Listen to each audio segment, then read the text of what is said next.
Zoom recording. Oh, now we're being recorded. We're being recorded before, but not by Zoom back in the Shulchan. Now being recorded by Zoom as well. Anyway, we're learning now about different kinds of ornaments. That way, if your wife has a birthday or something, you can know what to buy her. And all the halachas that go with it. So next one we're going to buy is a bell. A bell. So notice is like this. We're up to Daf Nun Chesam Mud Aleph, about 10 lines from the bottom. Omar. And we're quoting from a advice that we mentioned yesterday. Person not allowed to go outside with a bell around his neck.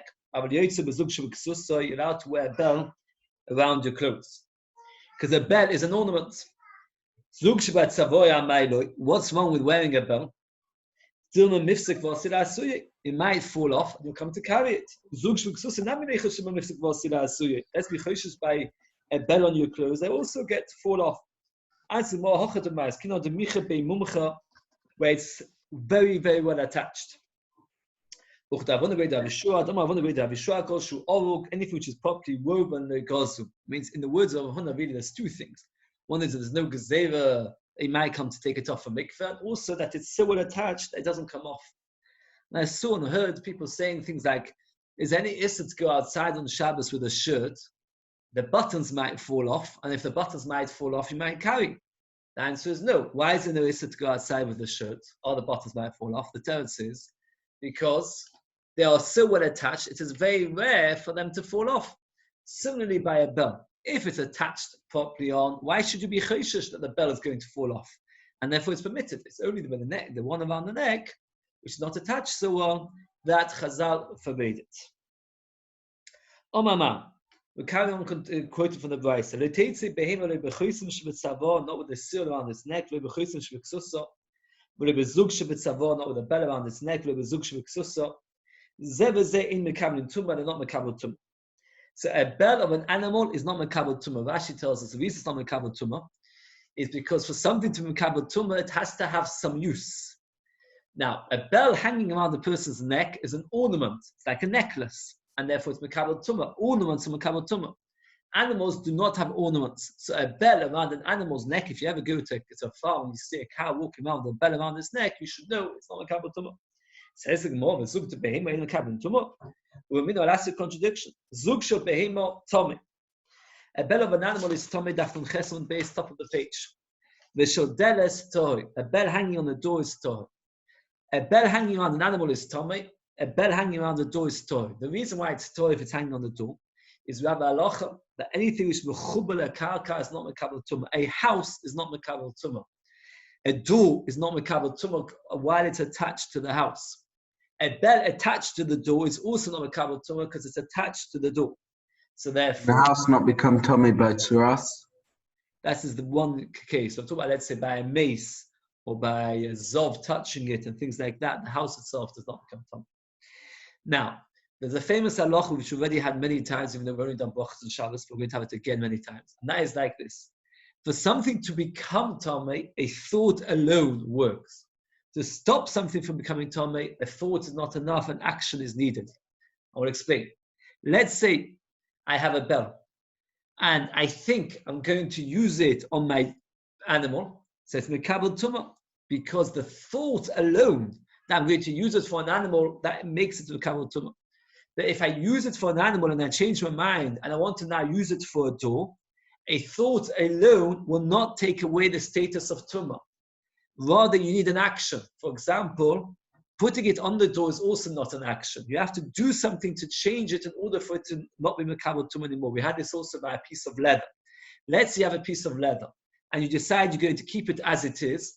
So it's mekabel tumah because now it's useless. You're going to use it as something to sit on. And therefore the thought alone makes it tumah. Let's say you decide no longer am I going to use it to sit on. Instead I'm going to use it to make a pair of shoes out of it. The halacha is that it is still mekabel tumah. How can you stop it from being mekabel tumah? What can you do? You can do an action to it, bang nails into it, and then that way you're showing that you want to make it into a pair of shoes.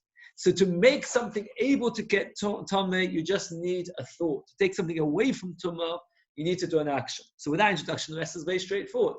A bell of an animal is mekabel tumah. A bell of a door is not mekabel tumah. Says the Brayse. Shel deles, if it belongs to a door, and now you change your mind, you want to use it for an animal tumah. If it's an animal inside, use it for a door. Even though you bang it into the door with nails, because banging into the door is not considered a proper action, because you're not changing the essence of the item. They become tummy with a thought. They don't lose the states of tummy. They don't come out of the day tummy only through action. Anyway, meanwhile, what is very clear in the Brisa is that a bell belonging to an animal is mekabel tumah, and a bell which we had earlier in the previous Brisa said that a bell of an animal is not mekabel tumah. So we have a contradiction: is a bell mekabel tumah or not? Answers the Gemara: Lo kasha, hod is the inbel, hod is the inbel. Inside every bell, there's like a little piece. I think it's called a clapper. That clapper, if it's got no clapper, so then it's not mekabel tumah because it's nothing. If it's got a clapper, then it is mekabel tumah. Says Ramonashach, if it's a real keli, even if it's got no clapper. Ilam monahu, if it's not a keli, invul mashvei mona. Does a clapper make something into a keli? Just the fact that a bell rings, does that create it into a keli? The keli has to be a tangible use. The fact that it just makes a noise, is that enough to make it into a keli? So the Gemara says, and yes, indeed, the fact that it makes a noise is enough to make it a mekabel tumah.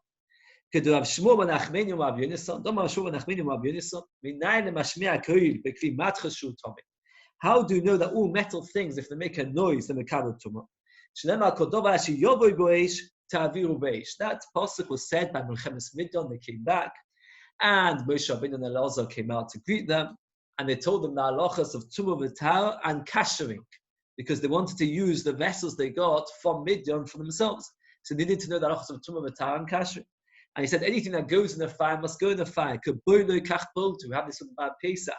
Now, if you want to kasher something which is used in a real fire, like a spit, the only way to kasher it is to put it back onto a fire. And therefore, getting back to, the pasuk says, anything that goes in fire has to go through fire. And we dalshan. The word kol dovo can be simply translated anything. You can also translate it kol dibo. Anything that creates speech, yovoy beish. Anything which creates a noise, you need to tovel it. So therefore, we see from over here that for something to be mekabel tumah, it's enough that it makes a noise, even if you cannot use it for anything else. So far, we've had two brises. One brise said that the bell is mekabel tumah, one brise said it's not, and we explained the difference is whether it's got a clapper inside it or not. It says, well, so what did you explain? The previous brise that says it's not mekabel tumah, but the leslie invo, where it has no clapper. Let's examine the middle of the brise of he's not allowed to go with a bell around his neck. And either way, it's mekabel tumah. Says the Gemara, either leslie invo, if it's got no clapper, me mekabel tumah. Is a mekabel tumah without a clapper? Can a bell be mekabel tumah or a minu? The person makes a bell lemachteshes for a grinder. A grinder is like a magic mixer that we use to grind things. Now we know sound is good for spices, like you say in the Keteris hopefully every day. That when you would say yofe, hodek, yofe. Why? That as you grind it, the sound is good. The sound of grinding something is good. I heard this once when you said it because it makes it into a rhythm. The rhythm helps the grinding better. So if somebody decided he's got this, let's say, piece of wood which he does to pound the besomim, and he hangs a bell to this piece of wood with which he pounds the besomim, so that's one kind of bell. We're now going to describe a variety of bells for different uses, and this is one of them. Zogin HaMachteshes is a bell for the grinder. V'la'avisa. If a person puts a bell around his cot, let's say he's got a baby like Rochel Leitner, she looks like she could be somebody that might wake up her parents. So what do? You put a bell around the bed, and in that way it soothes them to sleep. Or if you put a bell around a Sefer Torah. Now, why would you put a bell around a Sefer Torah? Does anybody know? Why would you put a bell on a Sefer Torah? People know it's coming. And therefore? You can give it its respect. You stand up for it. That is what actually says in halacha. You put a bell on the Sefer Torah that people should know it's coming and they should stand up for it. But Rashi over here, and here we're not talking about that. Here we're talking about a different kind of bell. We're talking about a bell which put on the Sefer Torah, that when the Rebbe would want to teach the children Torah, he would take the bell out of the Sefer Torah out of the Kodesh, and they would all hear the bell clanging or dingling, and then all the children would know the lesson time has begun, and they would all come running in. So that's the first place you ever hear of a bell on the Sefer Torah. Imagine the bell on the Sefer Torah was to remind the children that it's time to learn. If you put a bell on children's clothes, why would you put bells on children's clothes? Why would you put a bell on the child's clothes? Don't tell the, what's called that organization? Know where they are. Oh, very good. That's what I was about to say. Don't tell the RSP whether it's called. If you've got children running around, don't know where they are, so you hang a bell on them, and then that way you can hear where they are. So either way, we've got a list of bells over here. Then the halacha is, yesh them in bell, all these bells, if they've got a clapper to main, in them in bell tahir. Nitlu in belen, if you take away the clapper, adayin to mosan aleh. They're still tummy. The more later will examine why it's still tummy. The Maisa clearly says that for something to be mekabel tumah, it's only mekabel tumah if it has got a clapper. If it's got no clapper, it's not mekabel tumah, not like we said before. As more betinuk, by a bell which you put on a child, the lekola avidile. Avol godel, an adult tachshetule. It's an ornament. Afgav deleste in beliefs got no clapper. I'll summarize because now we're finished with basic halachas of tumah of a bell. When an adult doesn't work on your tablet. Sorry? It doesn't work. When a person, an adult, wears a bell, the reason he wears a bell is as an ornament. Right? Imagine you want to buy your wife a nice ornament, buy her bell. And even if it has no clapper, it will still be good. Because as an ornament, a bell is a very beautiful ornament. It makes no difference if it makes a noise. And therefore it's mekabel tumah. But a bell which you hang on a child or actually on an animal, then the halacha is as follows. If it's got a bell, means if it's got a clapper, then it's mekabel tumah. If it's not got a clapper, it's not mekabel tumah. Because you don't put a bell on a child as an ornament. You put it there to remind you where the child is. So if it's got no sound-making mechanism, if it's got no clapper, it's not mekabel tumah. So it's quite straightforward. I know it sounds more complicated as a summary. When it's an ornament, then you don't need a clapper. If it's for an adult, you don't need a clapper. It's not mekabel tumah. But for a child, the only purpose is that you should know where the child is. So then you need to have a proper clapper. Omama, referring back to the Brayta we just mentioned, which the Brayta says that for a bell to mekabel tumah, what does it have to have? It has to have a clapper. Nitlu in belen, if the clapper's gone, adayin to mosan aleh, it's still tummy. Meaning, if it never had a clapper, it never had a noise-making mechanism, it's not mekabel tumah. If it did have a noise-making mechanism, and then it got away, it got lost, then it's still mekabel tumah. Says the Bol Meichos, what are you going to do with them? Since it's simple to put a clapper back in, so therefore it's mekabel tumah. We said that for something to mekabel tumah, it has to be a useful keli. So here you've got a bell without the clapper. So is it useful? The answer is no. But Abaya says, since it's easy to put it back in, it's just a matter of slotting the thing back in. So therefore, it is mekabel tumah. Mosiv Rav argues with this halacha. It's like this: a zug va'invol chibu, a bell and its clapper are joined, and joint means that unless they are joined, they're not mekabel tumah. The chitav, if you say this is what the Brayta means. Afagav de loy mechaber, even if it's not joined, command mechaber domi. It's as if it is joined. But Tanya we learned as follows: a pair of scissors which people use to cut hair. Right, you've got a barber, he has a pair of scissors. And it's made out of two pieces which you join together and you cut the hair. The zemel shavehitni, and a wooden plane. It's a metal piece of metal, a blade, which is inserted into a wooden frame, and then you use it to shave down the wood. Whenever we talk about a keli being as two parts, there are two nafkeminas, one lechumrah and one lekula, one for tumah and one for tar, meaning as follows. If something is touched by a dead person, that keli becomes tummy. And anything which is part of the keli becomes tummy.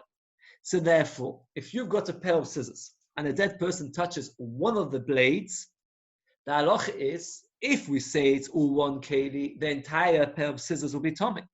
If we say it's not one keli, then only the blade which the mace touch is tummy. So it depends if it's considered chibur or not. When a dead person touches a pair of scissors, does the entire pair of scissors become tummy or not? It depends on whether we say the pair of scissors is one item or two items. And it makes a similar kind of nafkimina for hazor. The halacha is when something is tummy, the way to make it toy is you take a bit of ashes, water which got some of the ashes of the paraduma, you sprinkle it on the keli, and once a tiny bit of it falls on the keli, it is toy. So let's say you've got a whole big pot and a tiny drop of paraduma ashes fall on it. So the halacha is the whole pot is now toy. You don't need the ashes, the water of the ashes to fall over everything, just one part of it. So let's say a bit of the ashes, bit of the water of the ashes falls onto one of the blades of a pair of scissors. Do you say that the whole scissors is torn? Or do you say only that blade is torn? The answer is again, it depends if it's considered connected or not.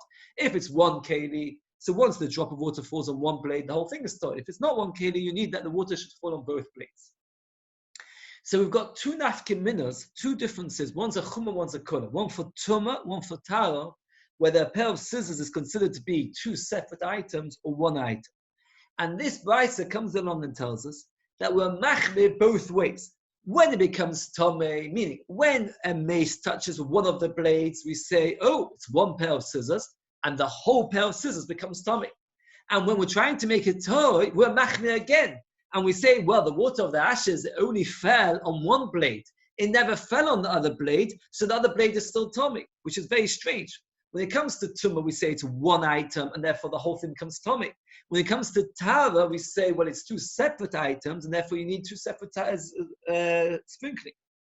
So it says, chibur letumah, it's connected to a tumah, chibur letara. V'ominon says the Gemara, we asked the kasha, which actually asked this kasha once before. Either way, if it's one item, it should be tied through one sprinkling. If a pair of scissors is not connected, it's not one item, rather it's two items, even when it becomes tomei, it shouldn't become tomei, only one item should become tomei. When you use the scissors, when the barber is actually cutting. So the only way to cut is if he puts both blades of the scissors together and cuts. So therefore, chibur bein tumah bein hazor. Then it's a chibur for both kula and the chumah. Shalei b'shas malacha, but when you're not using it and it's dismantled, eino chibur lo tumah lo hazor. Ve'gozu al tumah shalei b'shas malacha mishum tumah b'shas malacha. When they came to tumah, they said it's always tomei in case it becomes tomei when he's actually using it. But hazor b'shas malacha mishum hazor shalei b'shas malacha.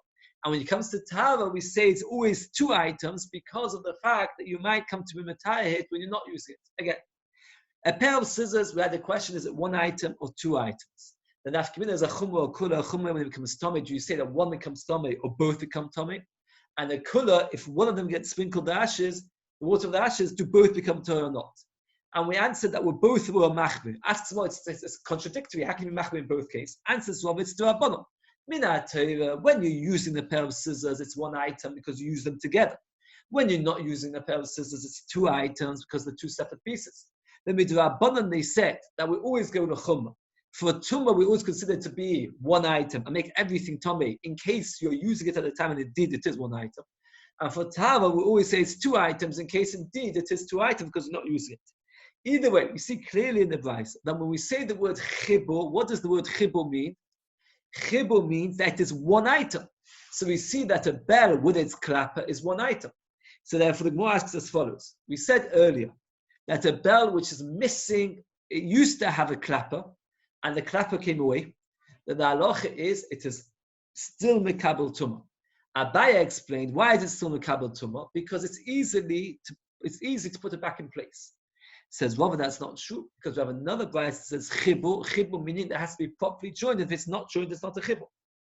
Elo Amar Rava, says Rava, a different answer. Top of Nun Tes on Modalef. Since you can knock it against a earthenware keli. So therefore, when it never had a clapper, so it was never useful, so it was never a keli, so therefore it's not mekabel tumah. But once it has a clapper, then it is mekabel tumah because you can use it. And then once it's mekabel tumah, even if the clapper fell out, since you can still use it by banging the bell against something else, So therefore, it's mekabel tumah. It's v'nami al Rabbi Yosef Bar Chanina hol v'roya kisha kamicheres, since you can bang it on the earthenware keli. Rabbi Yechonah hol v'roya gamer b'mayim letinok. You can give a child to drink from a bell. If you picture in your mind what a bell looks like, right? So what it is it's basically the shape of a cup. So we've got to be two explanations. Why is a bell which is missing a clapper, why is it still mekabel tumah? Rabbi Yosef Bar Chanina says because you can use it as a bell. How? By banging it against something else. Rabbi Yochanan says you can use it by a cup, by taking a drink of water for a child. Says the Gemara. Now we just said over here that for something to mekabel tumah, it has to be a keli. Now over here, this particular bell lost the clapper. Rabbi Yochanan says it's still mekabel tumah. Why is it still mekabel tumah? Because you can now use it to drink from. But now drinking was not the original purpose of the bell. The original purpose of the bell, everybody knows, is to make a noise. It could very well be that once the clapper comes out, people will decide to utilize it as a drinking cup. But that's not the original purpose of a bell. Says the Gemara, does Rabbi Yochanan not require that for something to become tummy, it has to still be used for what its original purpose was? Because over here, it's not being used for its original purpose. Here we're talking about Tmei Medrus, which is a particularly severe kind of tumah. We had it in the end of Parshas Metzora. Those who did Rashi goes to great length. The halacha is if a Zov or Zova sits on a chair, the chair becomes Tmei Medrus, becomes an Avat tumah. And if you sit on it, a person becomes Tomei, not like a second, not as if you touch something and then that thing touched you, but rather as if you touched a Zov, right? If a Zov sits on a chair, do you realize what that means? It means that when Mashiach comes, all the chairs that a Niddah or a Zova sits on are going to have to be Tuvel the Mikvah, just that you should be aware. Okay, the point is if a Zov or a Zova sits on the chair becomes an Av Hatum. And the halacha is even if, for example, that there were 10 cushions, one on top of the other, and the Zav only sits on the top one, the bottom one is also Tmei Medrus. These are some of the chomodik halachas of Tmei Medrus. But one of the important rules of Tmei Medrus is, the pasuk says, Asher yeshiv olav, which he will sit. Will sit is future tense, yoshav is past tense. Why did it say future tense? That it's only Tmei Medrus if he sits on something which he will sit, which is made for sitting. If a woman was to sit on something, a Zava was to sit on something which is not meant for sitting, let's say she sits on a book, then that will not become Tmei Medrus. Because Asher Yeshiv Olav has to be something which you're going to sit, not something which you're busy telling her, please get off because we want to do something else with it. So it goes like this. Well, Tanya. What happens if a person takes a barrel, turns it upside down, and a Zov sits on it? Or kofar targum, which is half a saw, v'yoshav aleo yetomi. Talmud Lema says the pasuk asher yeshiv alav azov. Mi shemiyuchad b'yeshiva, it has to be made for sitting. Yod zeh, this comes to exclude she'oimim lo, that we say to him, amud v'nasam lachtenu, get up, we want to do our job. So anything which is not made for sitting, and we would say to the person, get off, we want to do the job which is meant for, does not have tumas medrus. This halacha also implies... Is it confined to sitting, or is there any sort of using, like leaning? No, sitting, sleeping, and riding. So all of them have that halacha. If a woman sleeps on a bed, it becomes also avatuma. But if it's not a normal bed, that means we don't want her to sleep on it, then it's something which we'll normally say to her, please get off, we don't want you to sleep on it, then it doesn't have that tumah. Now this is something that she decides she likes to sit on, rather than a regular. It goes according to what the general purpose is meant for that thing. What means obviously she wants to sit on it. She sat on the barrel of wine, but most people. Yeah, but she finds the barrel comfortable. She might use it on a regular basis. But if for her, that's a chair. But if I hear what you're saying. As far as I know, the halacha goes according to what we want. That means what the average person wants. That means what it's meant for. What is this item made for? Is it made to store wine, or is it made to sit on? If a person takes a barrel and decides now it'll be a chair, then that's indeed. If there's anything which we would say to look, that's not what it's really meant for. That's not It's not what matters.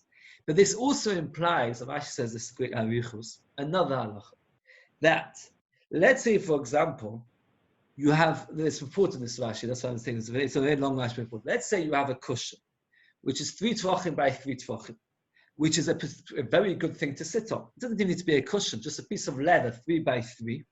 Then women, we're very happy to sit on it because those days they used to sit on the floor, and having a piece of leather 3 by 3 would make it, unless she sat on it, it's not very measures. Let's say that piece of leather was now torn in half. It can still be used for many, many things. But one thing it can't be used for is for sitting on. You can use it as a window cleaner piece of leather. You can use it to put your hand on, but you can't sit on it anymore. The halacha is that since originally it became a Tamei Medrash, but now no longer can it be used for sitting on, the halacha is it does not have Tumas Medrash. It lost the Tumah of Tumas Medrash. It originally had Tumas Medrash, but now that you've torn it in half, it does not have it. So therefore, it's not to right. So it says the Gemara like this: the Medrashos oimrim. When it comes to Tumas Medrash, we say this kula of our moed v'nasa melachteinu. Get up, we want to do our job, and therefore it's not tummy. But we don't say between us mace and moed v'nasa melachteinu. Rashi says a subtle point, but it's very important. If you put a cushion in a dead person's house, will that cushion be tummy? Of course. If you put a barrel in a dead person's house, will it be tummy? Of course. You don't need anybody to sit on it. It's a tummy immediately. So what's Rabbi Loza over here teaching me when he says that by Tmei Mace, we don't say get up and we'll do our job? Answer, says Rashi, that even though I just told you a kula, that if a cushion was torn and therefore no longer can it be used as a cushion, therefore it's no longer Tmei Medrash, that kula doesn't exist in a dead person's house. Meaning that if in a dead person's house you had a vessel, let's say a cushion, which was always made for sitting on, you took it out of the dead person's house and you tore it in half, and now you've got 2 halves and they can be used for many things, but not for sitting on. Says Rabbi Loza, it will still be Tamei. Why? Because even though it can't be used for its original purpose, it can be used for something else. So therefore it's still Tamei. Again, well did Rabbi Loza teach us that a keli which was in a dead person's house, which you took it out of the dead person's house, and now it's changed its usage, then it's no longer, then it is still a tamei. We don't say the kula of medras. A similar example would be if you had a pot in a dead person's house, and it broke after you took it out of the dead person's house, and now no longer can be used as a pot, only as a cup, it's still tamei. Even by Tmei Mace, we would say that it's stolen. So if you've got a pot in a Tmei Mace person's house, and afterwards it broke, and now it can only be used as a cup, since it can't be done for the original job, therefore it is toy. So we've got a contradiction over here. In one place, when it comes to Tmei Mace, Rabbi Yechanan says, for something to be Tomei, it must have its original purpose in place. It has to still be used for the original purpose. But when it comes to a bell, Rabbi Yechanan told us that if a bell used to be for making noise, and now it's used as a cup for a child to drink, it's a stomach. And we'll have to turn around the first one and say, the Rabbi Yechanan did not say that you can use a bell for a drink. Rabbi Yechanan said you can use a bell for making a noise by banging it on the earthenware. And we had the stira in Rabbi Yechanan, the Yesodistic stira. When something's tummy, let's say something's tummy, and it loses its status as a keli. Let's say you've got a cup, and it smashes on the floor. Would the pieces on the floor be tummy? Does anybody know? A cup that smashes on the floor, is it tummy? No, it's not tummy. You can no longer use it, it's not a keli. What happens if it smashes and it can use it as a smaller cup? Everybody agrees it is tummy, because it was a cup, and it still is a cup. Only now it's a smaller cup. Let's say a pot smashes, and no longer is it a pot, but it's now changed into a bowl or into a cup. What's the din? That is the machlokes over here. Again, I'll say it very briefly. It's very important. This is what it's to move out. If you've got a cup that smashes on the floor, can't be used, oh, it's not a keli anymore. You got a cup and it smashes into a smaller cup, that is still tummy according to everybody. It was a cup, it still is a cup, it's tummy. If you've got something which was originally one thing, let's say a pot, and it's smashed, and now you can't use it as a pot, but you can use it for something else, that is the machlekes over here, the steer we have in Rabbi Yochanan. And the Gemara, to reconcile it, says that Rabbi Yochanan originally did not say that the bell changed into a cup, because that would not be tummy, because originally it was a bell, now it's a cup. So rather it was a bell which remained a bell. It was a bell with a clapper, and now it became a bell which you could bang against Erdema. Says the Gemara, if you've got a contradiction, who told you to undo this first one? Change around the second one. Well, it says, the boy made Malacha V'Shed, Rabbi Yochanan holds you need the first job. Why? The Tanya is actually the Tanya of the Mishnah. Sandal Shubehimo Shabateches Tommy. A shoe of an animal made out of metal is Tommy. We're discussing over here that we're not discussing a hoof. We're discussing a cup-like shape, a metal cup, which they used to slip on top of the hoof, which animals used to use that they shouldn't hurt their feet on pebbles. Now the halacha is that something which is made only for animals is not tummy. Something which is made only for animals is not tummy. Animal is not considered a keli. It has to be used for a human being. And the halacha is that this cup, this metal cup shape, which was put on the feet of an animal, is tummy. Why is it tummy? The Gemara gives three answers what you can do with a hoof cup, which the animals used to use. You could drink with it. At the time of war. At the time of war, you're not fussy what you're going to be drinking from, so you'll use such a cup. If you need to take a container for oil, in those days they used to use oil as a soap, as a detergent, and as a perfume. You can use it for soap. The person runs away from a battle, and he puts it over his own feet. Will run away on thorns and thistles. There are three usages that Amoraim tell us that you can use the cup, which is used on animals. What are the three? Either to drink from, to anoint from, or to run away from battle from. Now, how are you going to fit this? How are you going to fit the shoe of a horse onto a human? Maybe it's a very big horse, a very small human. I don't know. I'm not a vet, but I dare say it is possible. If in time of war, you're right. The point is that we see that it has to be. Why did Rabbi Yochanan say that? Why was he not satisfied with the answers? The answer is, does anybody? Why did Rabbi Yochanan say? Why can't Rabbi Yochanan say you can drink from it? The answer is because Rabbi Yochanan holds that for something to be tomei, it has to be the original thing, and therefore, for bell is no longer a bell, but it's a cup. It's not tomei. It's only tomei if the bell still is a bell. How is it still a bell? That you can still bang it against something else. Similarly, the cup which the animal uses over its feet. Why didn't he just give the last suggestion? What? Why didn't he just give the last suggestion? No, Rabbi Yochanan is the third suggestion. Rabbi Yochanan said that if a cup used over an animal's foot is only used for drinking, he holds that it's not good enough because that won't be tummy. You can only use it for drinking. It wasn't what originally was made for. What was it originally made for? For an animal to walk on. So it has to be able to use for an animal to walk on. Says the Gemara, what difference does it make if it's for drinking, for anointing, etc.? If it's dirty. If it's dirty, you won't drink from it, but you'll still anoint from it. If it's very, very heavy. If it's a very, very heavy piece of metal, you won't use it to run away. So according to Rabbi Yochanan, that it has to be something which is useful to run away. It will only be tomei if you can actually run away with it. If it's very heavy, it won't be tomei. According to Rabbi Chanina, it's good enough if you can drink or anoint yourself from it. But different from Rabbi Chanina if it's dirty. So we're finished now with the halachas of tumah of a bell. A bell which never had a clapper is only tomei if it was actually used as an ornament, meaning you put it on an adult. A bell that never has a clapper and you put it on a child is not tomei. Why is it not tomei if a bell which you put on a child which has no clapper? Because it's got no use. It's not an ornament. There's an expression in English, I can't remember, it's neither use nor beauty or something. I'm not exactly sure what the English expression is.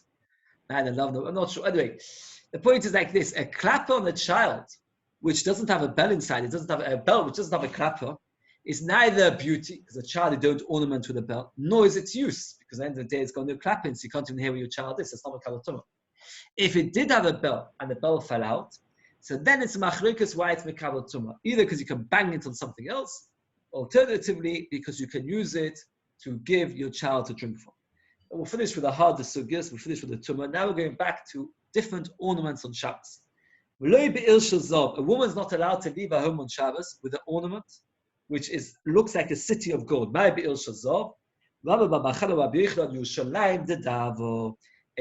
of Yerushalayim made in gold. Top of Nun Tessamut base. Like Rabbi Akiva did for his wife. And what happened was, the night after the chassid, they went to sleep, they couldn't afford a bed, and they slept on hay. And the next morning, she had to spend the morning taking the hay out of her hair because it got entangled. And he said to her, one day I'll give you a golden crown with a picture of Yerushalayim on it. And for her, it was particularly difficult because she came from a family of tremendous luxury. Interesting. Just say very, very quickly what Galinsky says. That he says that the Gemara continues, the story continues, that Eliyahu Novi knocked on the door and said to them, and my wife just gave birth and she's got no hay to put the baby on. Will you spare some hay? So Galinsky said, if Eliyahu Novi came all that way, in order to make them feel better, that was the purpose of it. To make them feel better, that while they're trying to pull the hay out of their hair, they should be aware that some people that even hay can't even afford hay. Why did he bother with such a long-winded way to make them feel better? Why didn't he just take out some money from his pocket and they can afford a bed? Says the answer is that Rabbi Akiva will not have become Rabbi Akiva with luxuries. The only way he became was because he was ready to continue with that kind of Mesiras Nefesh. So that's right, he made them feel better that other people have got less, but he didn't give them the money to do it. Okay.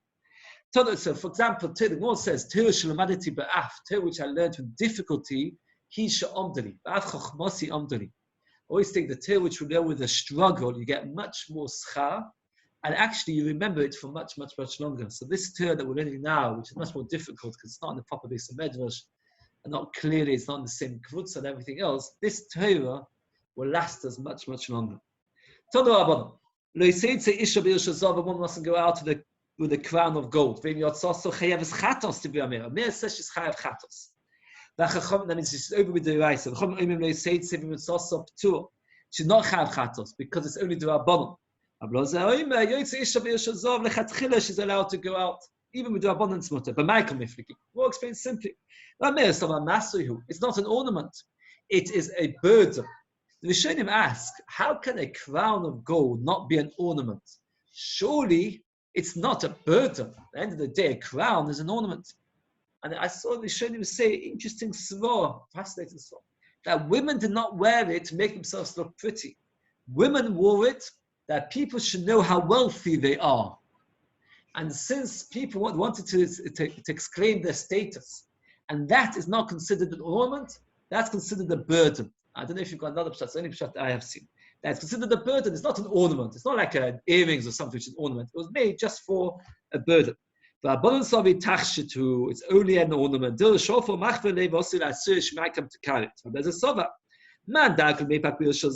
goes out with a golden crown? It doesn't take it off and show it to people. She doesn't do that.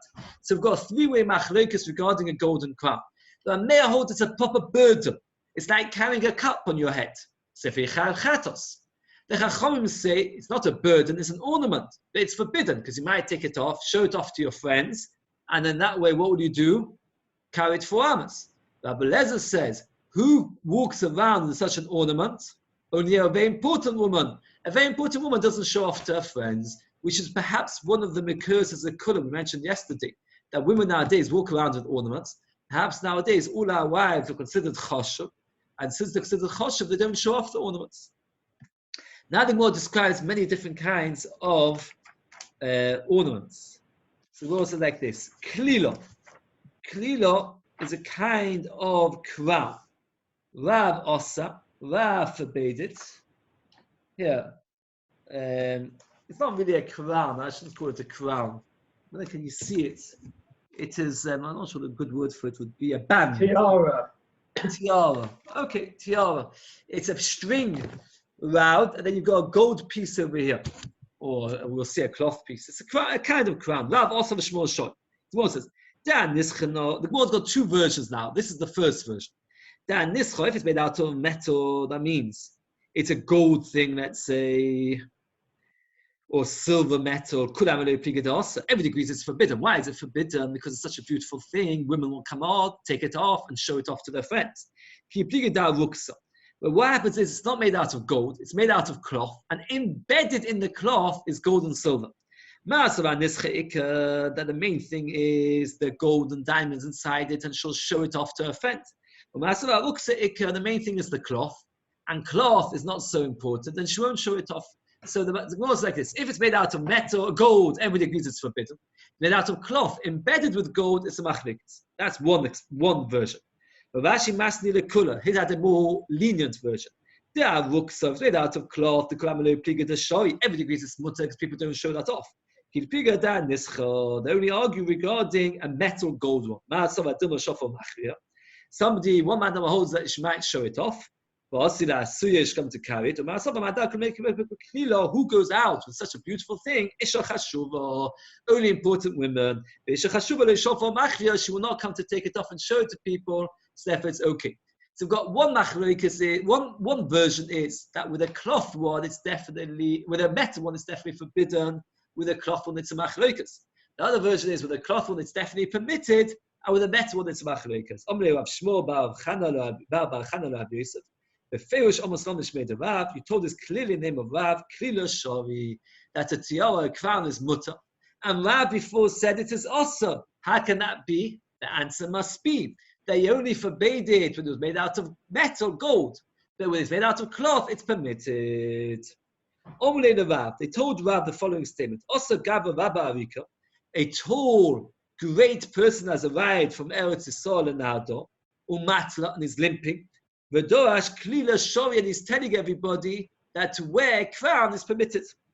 Omar said, Man Gaba Rabba Arika, who's the tall person who's important? The Itla that is Levi. Levi once wanted to show what exactly is Kiddo. Kiddo is a very complicated way of bowing down, where basically, the different explanations what it is. It's basically leaning on one thumb. Does any of you know how to do that? Lean on one thumb? In the process of showing how to do that, he hurt his leg, and from then on, he became limp. He limped the rest of his life. So therefore, said Rav, who's the one that could, the tall, great person who's limping? It must be Levi. For the fact that Levi came to Bovel is a right that would be Ephes died. Just explain a bit of background to make it more clear. There was yeshivas in Eretz Yisrael, there was yeshivas in Bovel. For many years, the yeshivas in Eretz Yisrael were far more important, and the yeshivas in Bovel were much less important. As time moved on, the oppression in Eretz Yisrael got worse and worse and worse, and the yeshivas in Bovel became better and better and better, until eventually only the yeshivas in Bovel were good. The yeshivas in Eretz Yisrael were never quite as great. That happened much later. Rabbi Yehuda Nasi was one of the very, very last great Rosh Yeshivas in Eretz Yisrael. At his time, the Torah in Eretz Yisrael was very great, and the yeshivas in Eretz Yisrael were greater. But already then, there were people moving to Bovel, like Rav and Shmuel and others, and were setting up yeshivas in Bovel. When Rebbe was Nifter, he had two sons, Rabbi Chanina and Rabbi Ephes. Rabbi Ephes was older, 2.5 years older than Rabbi Chanina. And what happened was, he said that my younger son, Rabbi Chanina, should become the Rosh Yeshiva. His younger son should become the Rosh Yeshiva, because his younger son was a bigger Talmid Chacham. The younger son, Rabbi Chanina, did not want to take the job, because he felt it would be upsetting to his older brother. His older brother would be hurt. So what happened was, he did not become the Rosh Yeshiva. So Rabbi Ephes, the older one, became the Rosh Yeshiva. What happened was, Rabbi Chanina, though, did not go inside the Beis HaMedrash. He felt that listening to his brother would be a direct contradiction to his father's last instructions, which were that he should be Rosh Yeshiva. So humiliating himself to his brother, not going to his brother, would be contradiction to his father's instructions, and therefore he never joined the Beis HaMedrash. He sat outside. And as a chavusa, he learned with Levi. Eventually, the older brother died. Rabbi Chanina became the Rosh Yeshiva. Levi lost his chavusa. And what happened was, he came down to Bovel to learn in Bovel. So briefly, Rebbe was Rosh Yeshiva in Eretz Yisrael. He left instructions that the younger son should become a Shiva. The younger ones wanted to take it, not to upset the older one. but he waited for the old one to die, and then he joined the yeshiva. Till the older one died, he stayed out of the Beis Medrash, and he learned with Levi. Well, come across this Gemara in many places. So when Rav heard that Levi came to Bovel, he came to the obvious conclusion: why would Levi come to Bovel? The only reason must be he lost his chavusa. How did he lose his chavusa? It must be that the Rosh Hashiva died, and his chavusa became the Rosh Hashiva. Says the Gemara again. So he said, "Shmam no nafshi to Rabbi Efes Yosef Chadina Bereisha V'Chdim Kol Shiva." Levi's got no chavusa to learn with because he came here. Afraid the Gemara, if you think about all the logic I just said, there's another very likely scenario. All Rav knew was Levi came to Bovel.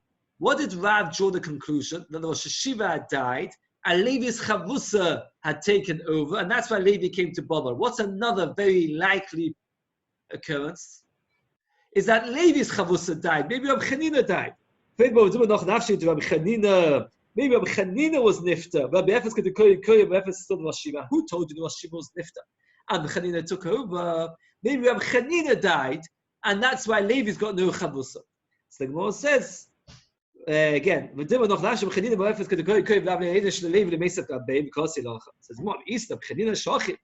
if it's true that Chanina died, Levi Rabbi Efes then Levi would have joined the yeshiva and listened to Rabbi Efes. Furthermore, the Chanina it can't be that Chanina never came to Rosh Hashiva. When Rebbe was dying, Omar Chanina B'Chama Yosef Chanina would be the Rosh Hashiva.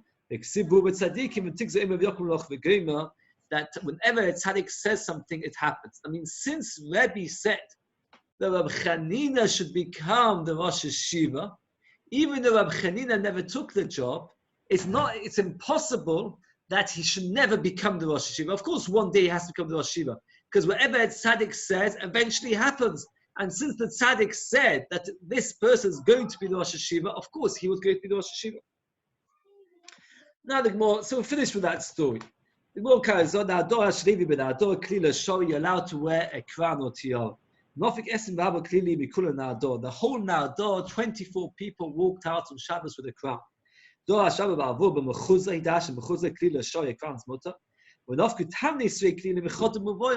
From one road out came 18 crowns. That means in Mechuzah they were much, much wealthier, and just in one little street there were 18 crowns.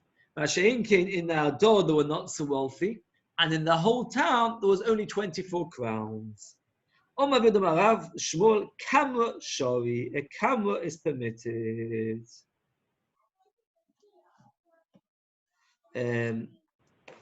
Let's just show a picture of a camera.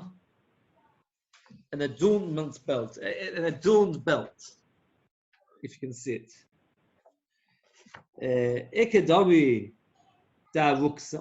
Some say that it's just a form of a very nice belt. Just like you wear a golden talis is permitted, also the adorned belt is permitted. And some say we're talking about a metal one,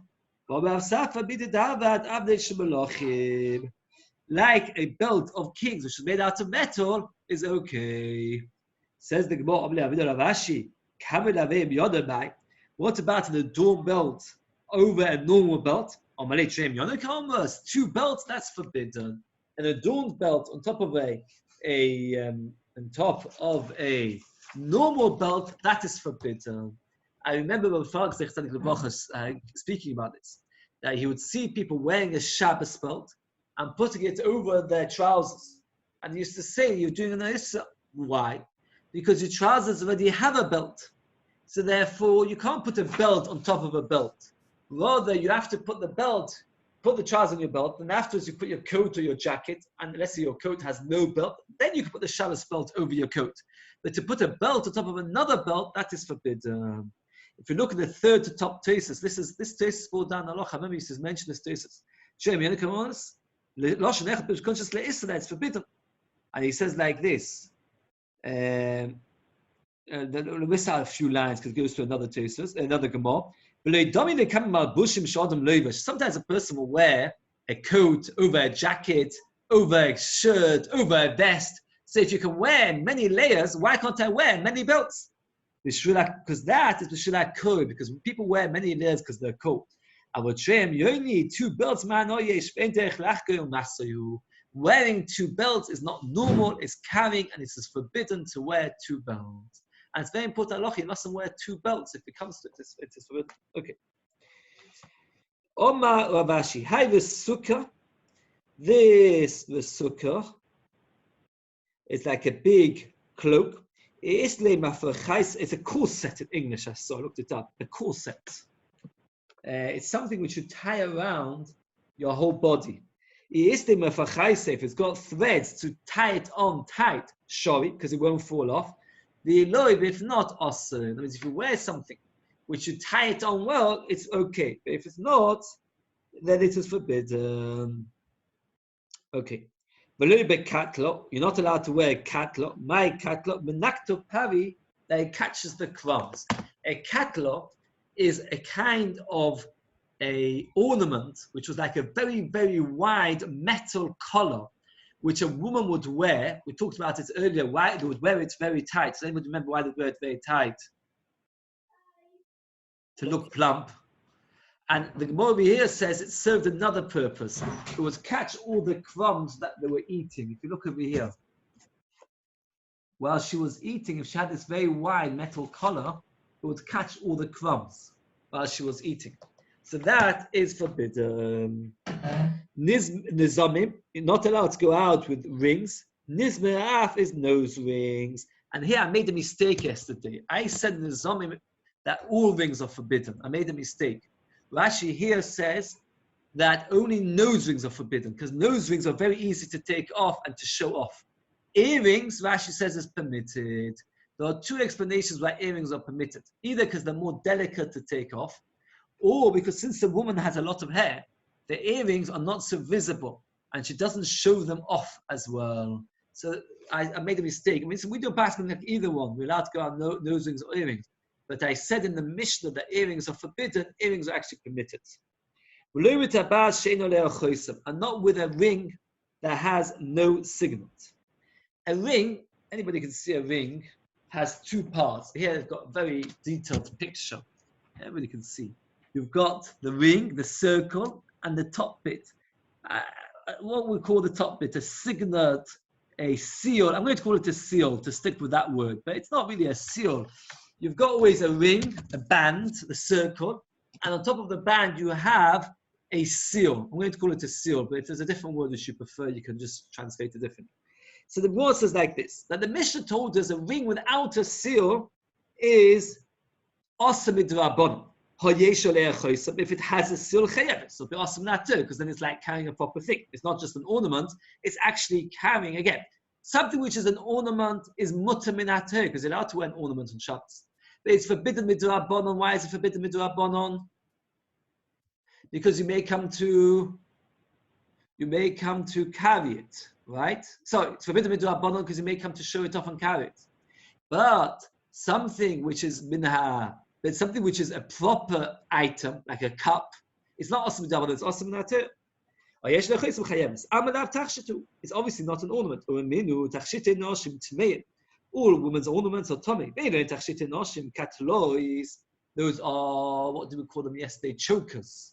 Things like metal collars, the zomim rings, nose rings, boys and finger rings,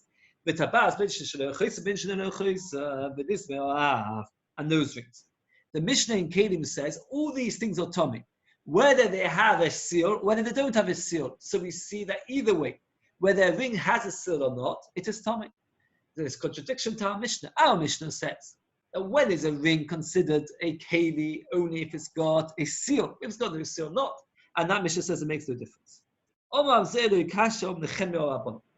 machlekes of Nechem and Rabbanon. The halacha is wood is only mekabel tumah if, what's the halacha? When is wood mekabel tumah? Does anybody remember? When is wood mekabel tumah? Only if you can use it to store liquid or something. Only if it's the shape of a cup. A flat piece of wood is not mekabel tumah. A twig is not mekabel tumah. Metal is mekabel tumah, regardless of whether it has a clay kibble, whether it's able to put things inside it, it's Mekabel Tumah either way. Now, when you've got a ring where the ring is made out of wood and the seal is made out of metal, or vice versa, where the ring is made out of metal and the seal is made out of wood, we have a machlokas tanoim if it's Mekabel Tumah or not. And the machlokas is one simple machlokas. What is the most important part of the ring? Is it the band, is it the circle, or is it the seal? Says the Gemara, that machlokas is the same machlokas we have in our Mishnah. Let's read it inside. The Tanya. If the ring made out of metal, the seal made out of wood, it's Tomei. Why? Because the ring is more important. If the ring made out of wood, the seal made out of metal, it's a story. Because the most important part is the ring, and therefore the ring is made out of wood, it's not Tomei. Whenever it comes to a ring, what defines a ring is the seal. It's going to give a list of things, and all these things is going to tell us what decides if it's a wooden item or metal item.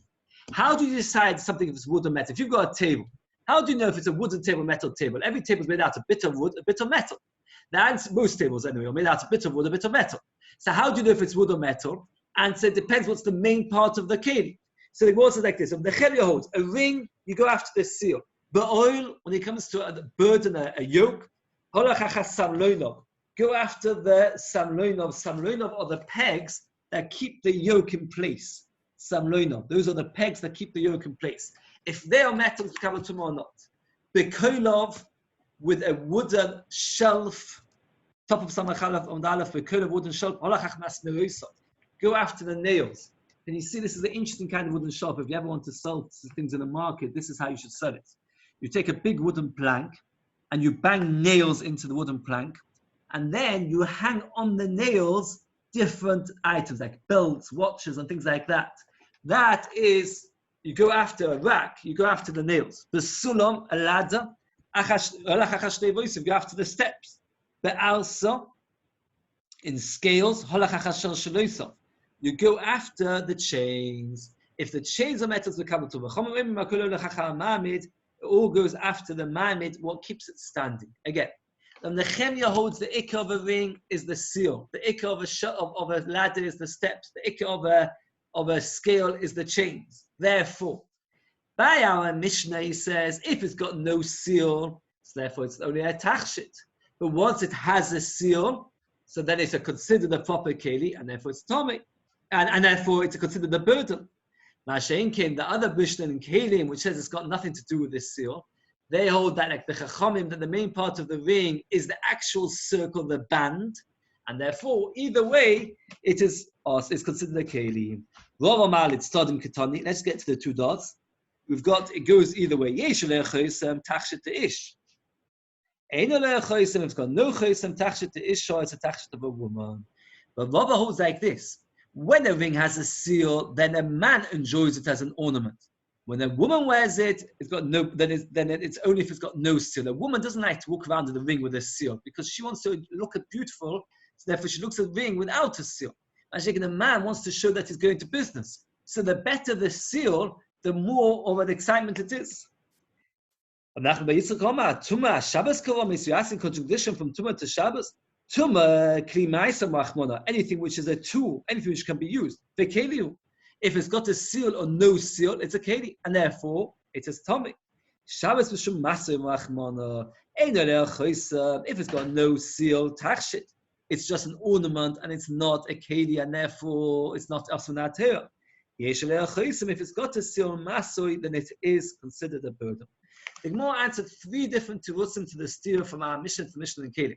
In our Mishnah, it says that only a ring without a seal is an ornament. With a seal, it's not an ornament, it's a keli. The Mishnah Kelim says either way it's considered a keli. The Gemara gave 3 answers. And it's machlokes tanoim, or it makes a difference regarding Tumah or Shabbos, or the difference between a man or a woman. I just want to say one very interesting halacha that comes out of all of this. The Gemara says, according to Rav's teretz, that it makes a difference if it's a man or a woman.